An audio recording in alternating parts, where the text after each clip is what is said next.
Sometimes in life's worst moments, we realize how strong and resilient we truly are.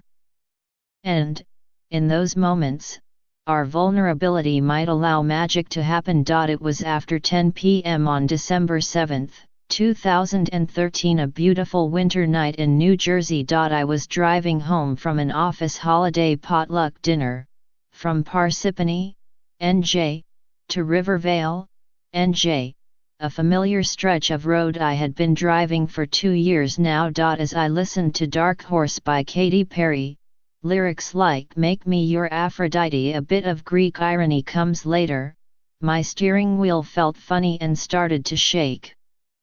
The road was shiny, and in the time it took me to register what the temperature gauge was showing, 31 degrees, I realized that wasn't water on the road. Panic set in. Suddenly, I was straddling the 2 highway lanes, surrounded by 2 Jersey barriers, no shoulder in sight. I had no control. A rush of terror and fear overcame me as I helplessly slid across the road. I started screaming. My passenger door hit the Jersey barrier to the right. Like a bumper car, I started spinning. And then, I hit a barrier head-on and was now perpendicular to the oncoming traffic. I tried turning my wheel. No luck. It wouldn't budge. My axle had split. I turned to look out my passenger window. Lights were coming. All I could do was scream, "Please no, please no." But the headlights only got closer, and before I knew it, boom. My car started spinning. Boom. Hit again. Finally, I stopped spinning and found myself facing a wall of oncoming headlights. The smell of smoke filled my car and I panicked, thinking my car was on fire. But I couldn't get out. Both of my doors were pushed in and stuck. Fear overwhelmed me. Suddenly my door was yanked open. "Are you okay? Are you hurt?" I jumped out of my car. The rush of fear and emotion was too much. I broke down in the middle of the highway. The man who opened the door tried to calm me down as I cried.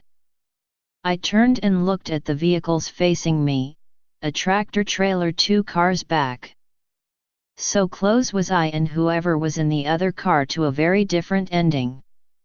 Instead, there we were, 2 cars, one black, one white, like yin and yang, perfectly parked next to each other, both facing the wrong way and staring at headlights for as far as I could see. Soon, several state troopers were there.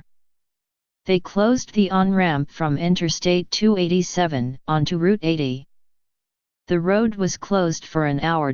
Once the scene was secure and I was feeling safer, the troopers thought I might like a piece of my totaled car to keep as a remembrance of just how lucky I was.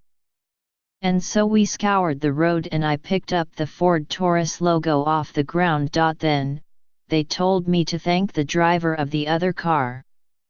Wait, I should thank the guy who had hit me? Well, the state trooper told me, if it weren't for him you wouldn't be standing there right now. And I wouldn't be writing this today. That stranger, who I later learned was Nicholas Angeles, was then a volunteer firefighter in Hopewell, NJ. He had pulled his emergency brake to gain more control of his car, and instead of T-boning me, he managed to sideswipe me. He also had immediately hit his hazards and horn to notify the other cars and tractor trailers behind him. He then leapt from his car and ran to mine to help. We were already sore from the collision, but we both walked away. Both cars were totaled. My family soon arrived to the accident scene. We offered to drive Nicholas home.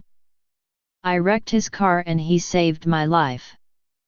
It was the least we could do. Nicholas, I learned later, told the friend he stayed with that night that he was going to date me.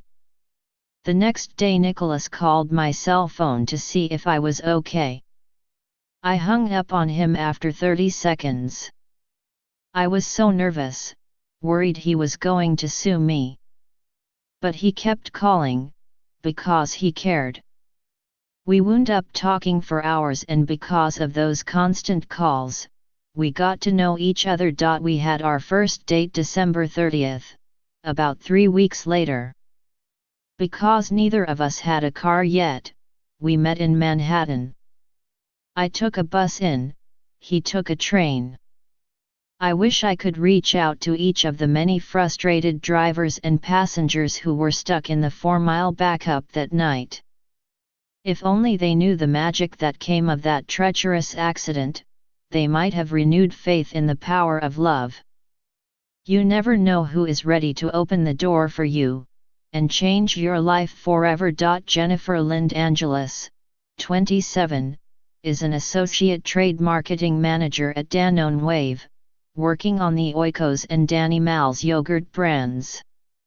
Nicholas Angelis, 26, is the assistant manager at Banchetto Feast, a restaurant in Nanuet, NY. He is now a volunteer firefighter in Spring Valley, NY. The couple married October 14, 2017, wedding #number accidentally Angelis, and honeymooned in Greece, where he shared his family heritage.